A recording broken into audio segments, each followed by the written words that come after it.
POV, making a late-night pumpkin spice.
POV, making a creamy caramel white chocolate mocha.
POV, making a flat white again.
POV, making a flat white.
POV, making a cappuccino.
POV, making my morning espresso.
Start to finish, this is a walkthrough of how I make my morning coffee. First off, we gotta get some coffee beans, and I keep my beans in this vacuum-tight container because coffee beans are a lot like potato chips, surprisingly enough, where if you leave the bag open, they're gonna get stale. Next, I'm gonna weigh out 18 grams of beans because in the coffee world, this is sort of the standard dose for a double shot of espresso. Now I'm gonna grab my spray bottle and spritz the beans with some water. This is gonna help reduce static electricity when the coffee beans go through the grinder. In coffee grinders, there's two pieces of metal that spin together really fast that crush and grind the coffee beans, and this is going to generate static electricity. This is going to make the coffee grounds stick to the inside of the grinder, and we don't want that, so the water is going to help reduce that sticking. While those coffee beans are grinding, we can start preparing other things. So I'm going to grab my portafilter and make sure that it's clean and completely dry. So I use this little portafilter scrub brush thing to scrub the inside, and then I use a towel to make sure that it's completely dry. By now the beans should be almost done grinding, so I'll go back and check to make sure that all the beans went through the grinder, and I come to find that there are a few beans that are sitting building up in this top little chamber, so I'll push those down,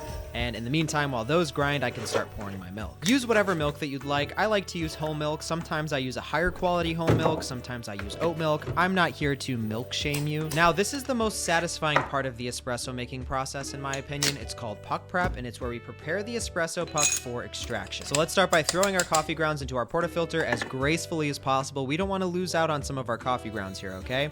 Then we're going to take our WDT tool, which is really just an acupuncture needle that breaks up clumps within the bed. There's lots of options out there for these types of tools. Some are $350, and if you have the cheddar, I'd say go for it, but there are also some that are $20, and those ones work just as well. So I'll just go in circular motions until I don't see any more clumps, and then I'll use my spring-loaded tamper to flatten the grounds into the form of a puck. And the final cherry on top is throwing on one of these happy pucks, and this is going to help with water distribution, and it's also going to help keep the espresso machine clean. Then we'll strap the portafilter back into the espresso machine and grab the cup that we're going to make our latte in. I'm using these latte art cups from my glassware brand called Fleur, shameless plug, and then I'll start pouring my espresso. What's nice is that the milk is already poured into our frothing pitcher, so we can just start the espresso and go grab our milk and start frothing. The espresso machine that I'm using is called the Le Bianca, and it can froth milk and make espresso at the same exact time. As I'm frothing my milk, I'm constantly looking at my scale to see when we hit 36 grams of espresso out. I'm looking for a 1-to-2 ratio. If you remember, we put 18 grams of coffee in, so we're looking for 36 grams of coffee out. For the milk, I'm going to let it aerate for about 3 to 5 seconds. Aerating, for people that don't know, is that noise where it goes.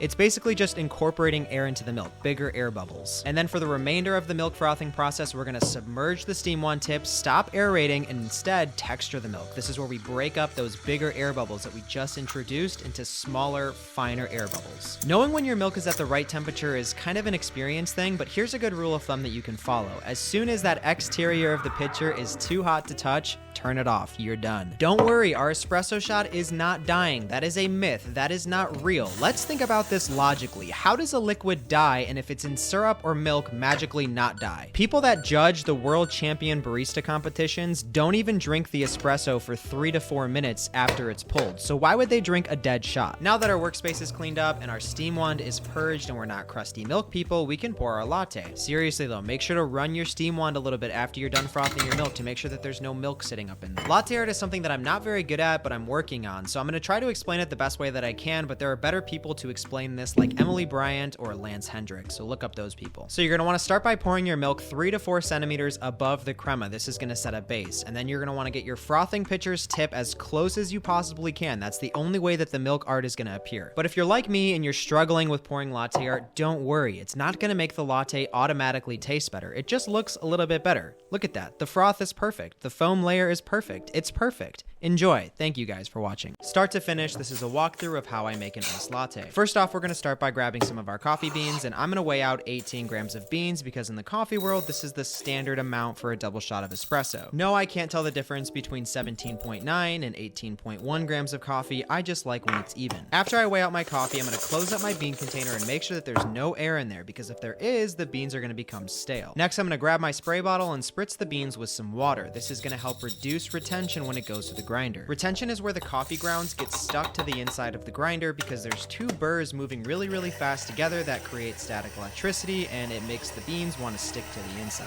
While our beans are grinding, we can dry out our espresso cup and dry out our portafilter and get that ready for the espresso process, because when there's time to lean, there's time to clean. Making sure your portafilter is dry is important because if you put espresso grounds in there, the water is going to make the grounds kind of clump up and inevitably is going to result in some channels. So I'll make sure it's dry with a towel, and then I'll use this scrub brush to make sure that there's no ground sitting in there from my last shot. I checked the grinder to make sure that all the beans were getting ground, but it looked like there was a few that didn't want to get ground, so I just pushed those down the chute. This is a lot of people's favorite part of making espresso. This is called puck prep, and it's where we do everything that we possibly can to ensure that the grounds are evenly distributed within that portafilter. So we'll do a McTwist to get the grounds into the bed, and then I'll throw on this dosing funnel because it helps keep the grounds inside the portafilter when we use the WDT tool. That's just fancy jargon for the tool that I'm using right here. It's just just a little handle with these acupuncture needles sticking out from it that break up clumps. I do these small circles starting from the bottom of the bed, gradually working my way up to the top of the bed until I don't see any more clumps. Once that happens, we can flatten the grounds with our spring-loaded tamper and then throw on our puck screen. A puck screen does two things. The first thing is it helps with water distribution from the group pad into the espresso, and then the second thing is it helps keep the espresso machine cleaner. Now we can strap the portafilter into the machine, and for an iced latte, I like to use this stainless steel frozen ball to blanch the espresso. Making espresso this way is going to help lock in some of the volatile aromatic compounds that would traditionally be lost as the espresso cools down. I love doing this on an iced latte because the ball will chill the espresso, so when I put it in the ice and milk, it doesn't melt the ice and make the drink all watery. This is also really satisfying to watch, so I tried to get a good angle for you, but this was kind of the best that I got. If you were doing this technique for a hot drink or hot espresso, I would recommend taking that ball away halfway through the shot so it doesn't get cold, but I kind of want it cold because I'm making an iced drink. Now while our espresso is finishing up, we can do everything else, so I'm going to fill this entire cup up with ice because over here we're part of the extra ice gang. Let's be honest, all drinks taste better if you use extra ice, so I'm going to fill it up literally to the top of the cup, and then we're going to add in some of our milk. Use any milk that you'd like here. I'm not here to milk shame you, but in the US, whole milk is in this red container and typically with a red cap. I didn't realize that's not the same everywhere else. At this point, my espresso is probably done, and on iced drinks, I like to do a 1 to 2.5 ratio, so I like to turn off my espresso as soon as it gets to like 42 to 44 grams. Now all that's left to do is admire this beautiful shot of espresso and pour it into our cup. Look, this isn't the only way to make coffee. You don't have to make coffee this way, and there are tons of other ways to make an iced latte that tastes delicious without doing all of these fancy steps, but I like doing all the fancy steps. This is a passion for me. I love making coffee, and I just find so much joy in doing it. I hope you enjoyed the video, and I hope you learned something, and of course, I thank you for watching this far.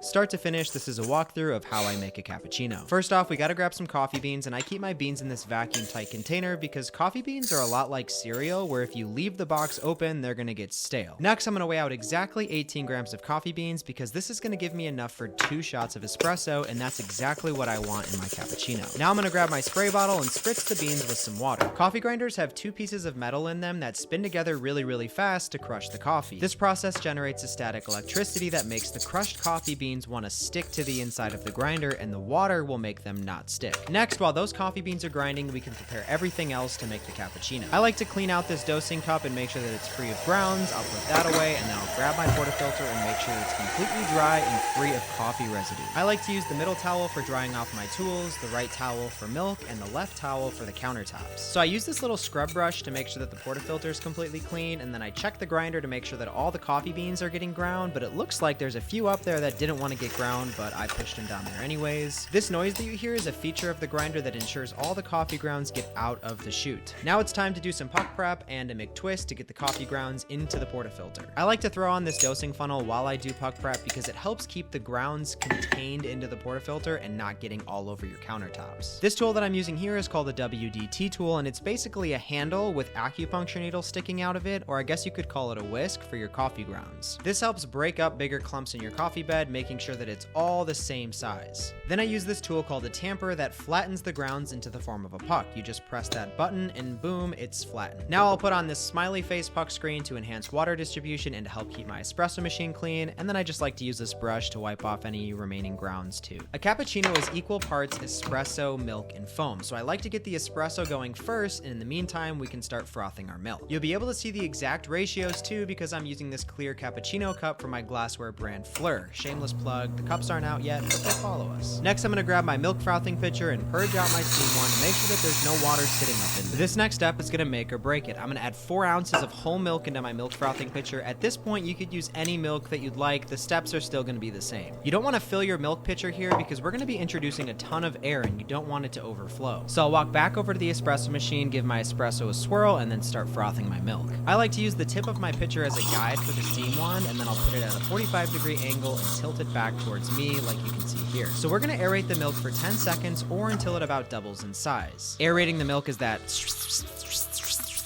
sound. Once the milk doubles in size, I'll lift the frothing pitcher back up to break up some of those bigger air bubbles that we just introduced to make sure that the milk is silky smooth. Knowing when your milk is done and at temperature is sort of an experience thing, but a good rule of thumb that you can follow is just keep tapping the outside of the pitcher, and as soon as it becomes too hot to touch, you're done. If your coffee's too hot or too cold, you can make those adjustments the next time you make a drink. So we just reached that point, so we'll turn off our steam wand, and as you can see, the milk frothing pitcher is almost full because we've added so much more foam. Before we finish the drink, I like to purge out my steam wand because over here we're not crusty milk people, and if you don't purge it out, there's going to be crusty milk inside of that wand. Also, notice how I'm using a different towel for the milk, so we can move our espresso to the side and give it a little swirl. And for the people that are running to the comments right now saying that my espresso shot is dead, that is not true. That is a myth. It's the most ridiculous thing in the entire world. Let's think about this logically. How does a liquid die, but if you miraculously put it into another liquid, it doesn't? Now that that's addressed, we can finish the rest of our drink. So I'm going to dry off my portafilter, strap it back into the machine, and swirl my milk before pouring it into the espresso. Since a cappuccino has so much foam, it's really hard to pour any type of latte art, but you'll see why that doesn't even matter in a second. This is one of my favorite coffees because when you're drinking it, it's like drinking a cloud. Some places in the world like to top off their cappuccinos with cocoa powder, and that's the way that I like to drink it because not only does it taste really good, but it makes it look better too.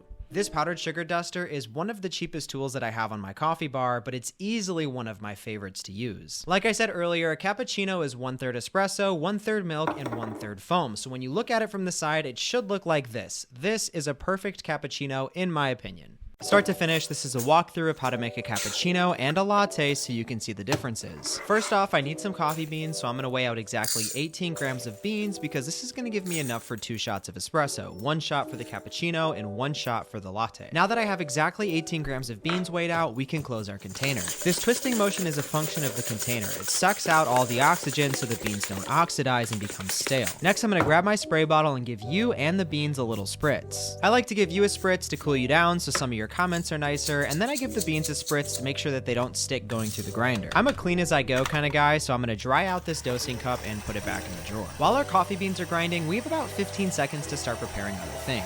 So after we put away this cup, we're going to take our portafilter and make sure that it's completely dry. And the portafilter that we're using today is different than the portafilters that we've been using in the past. Normally we use one that doesn't have any spouts on the bottom, but for today we're using one that has 2 spouts so we can divide the shot as it comes out. So I'll make sure that the portafilter is completely dry, and then I'll set it on the counter and grab my coffee beans. I also like to double check this top portion where the coffee beans go in to make sure that they all went through, and I noticed that one coffee bean always stays behind because he thinks he's slick. And I like to tap my dosing cup on the counter and then put my dosing funnel on my portafilter so the grounds don't get everywhere. If we didn't spray our beans with water, the beans would stick to the inside of that dosing cup and they wouldn't all cleanly come out like they just did. Anytime you grind coffee beans in a grinder, there's gonna be some bigger clumps that form, so this tool that I'm using breaks up those clumps so we have a fine, even bed. I know it sounds kind of strange, but as soon as we have everything evenly distributed, we're gonna press it down into one ginormous clump. If we were to just press it down and not use the needle tool to break up all those little clumps, when we did press it down, there would be different densities within our espresso bed, causing uneven water. I'll brush my portafilter, strap it into the machine, and grab the 2 cups that we're gonna use for the drinks. We're gonna make the latte in the clear cup and the cappuccino in this yellow cup. Since both of the cups are see-through, you'll be able to see the exact differences between them. Now I'm gonna go grab some milk, and this is the most important part, so make sure you pay attention. I'm gonna fill both pitchers up with the same amount of milk, and then I'm gonna show you the pitchers after I'm done frothing them so you can see the differences. I wanted everything about this to be the exact same, so I even went and bought a duplicate milk frothing pitcher. Now I'll close up my milk and take the milk over to the espresso machine, and we're gonna start by frothing up the milk for the latte. For the latte, we're gonna aerate the milk for about 5 seconds. Aerating is that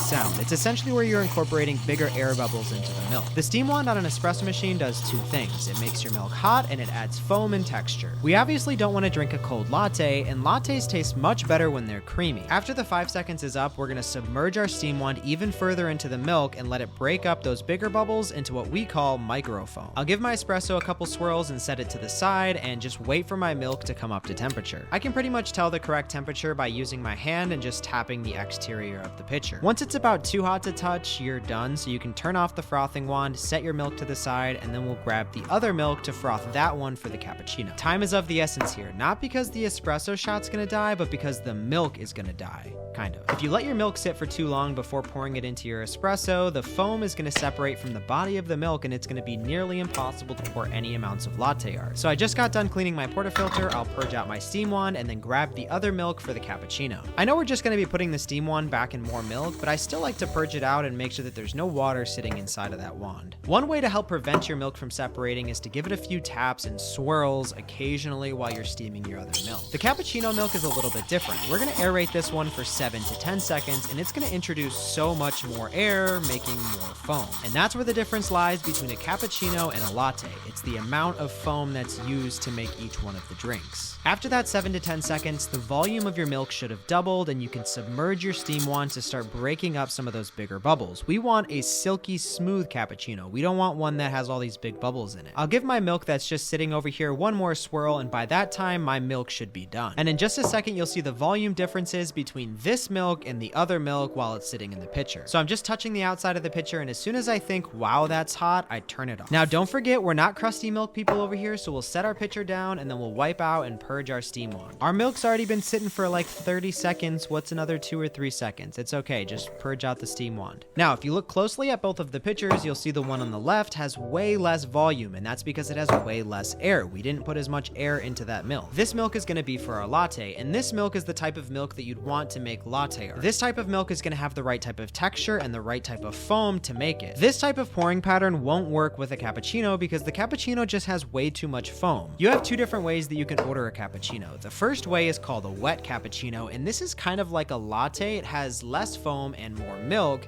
And then you have a dry cappuccino, which has a lot of foam and not a lot of milk. The cappuccino that I made is more right in the middle, and this is what you'd probably get if you ordered a cappuccino at a cafe. I had to speed this up to 3 times speed because the foam was taking a little bit to settle in, but after it did, you can see clearly the differences between a latte and a cappuccino. The cappuccino has way more foam. Start to finish, this is a walkthrough of how I make a mocha. First off, we're gonna need some chocolate sauce. I use about 15 to 20 grams of chocolate sauce, and you can use like a Hershey's chocolate sauce or a white chocolate sauce. It's entirely up to you. Next, we need to grab some coffee beans, and I like to use a medium to dark roasted coffee for my mochas because these types of coffees usually have roastier notes like dark chocolate, caramel, molasses, and marshmallow. As I think more about it, a mocha is really just an adult hot chocolate. It's a hot chocolate but with coffee in it. The number I'm looking for here is exactly 18. This is going to give me enough coffee for 2 shots of espresso, which is how I like my mochas. Now I'll close up my vacuum tight container and make sure all of the air is out there so my beans don't go stale like a bag of potato chips. Now I'm gonna grab my spray bottle and give the beans a few spritz of water. This is gonna help reduce sticking as the coffee beans go through the grinder. Mochas are awesome because you can make them hot or iced, and they go together super well with other flavors like vanilla, caramel, peppermint, and even orange. If you want to try something a little different but still delicious, try zesting a little bit of orange inside of your chocolate sauce. It's really good. While the coffee beans are grinding, this gives me some time to clean up other things. So I'm gonna clean out my dosing cup and put that away, and then I'm gonna grab my milk frothing pitcher and fill it with some milk. I like to use whole milk in my mochas because I like the creaminess of it, but if you're dairy free, use an oat milk because oat milk pairs really well with mochas. I'll set my milk to the side and make sure all of my coffee beans got ground up, and to my surprise, there's that one coffee bean that's always sitting up there that didn't want to get ground. Next, we'll grab the portafilter and make sure that it's completely dry before we start doing all of our puck prep. I think it gets overlooked a lot, but starting off with a dry portafilter is so important to help reduce channeling in your espresso shot. And this part isn't necessary at all, but I like to use this portafilter scrub brush to make sure that there's no coffee grounds sitting in those little holes. We'll do a McTwist to get the coffee grounds from that dosing cup into the portafilter, and I like to use this dosing funnel to make sure that the coffee grounds don't get everywhere when I do my puck prep. Like, watch when I use this WDT tool to break up all these clumps. If I didn't have that dosing funnel, the coffee grounds would be going all over the place. This way I don't have to be super gentle with it either. I can really get down in there and break up the clumps and not have to worry about the coffee grounds. I'll give the portafilter a tap or two, and then I'll use my spring-loaded tamper to flatten the grounds into the form of a puck. This tamper is from Normal Dose. It's a button that you just click with your thumb, and it gives you an automatically level tamp every single time. Last step is to put on a puck screen and use this little blowing brush to get rid of all those extra coffee grounds. Then we'll strap it into our machine and grab our cup. This is one of the nice things about having an espresso machine that has 2 boilers in it. You can steam the milk and pull the shot of espresso at the same exact time. So we'll start our espresso, and at the same time we'll start the timer on our scale. This is how we can record how long the espresso is taking to come out. I like to start my scale as soon as I start my espresso because in my mind, as soon as water hits that espresso bed, that is the point of first extraction, and that is when we need to start the timer. Frothing milk for a mocha is really just like frothing milk for a latte. So we'll aerate the milk for 3 to 5 seconds to introduce bigger air bubbles. For people wondering what aerating sounds like, it's the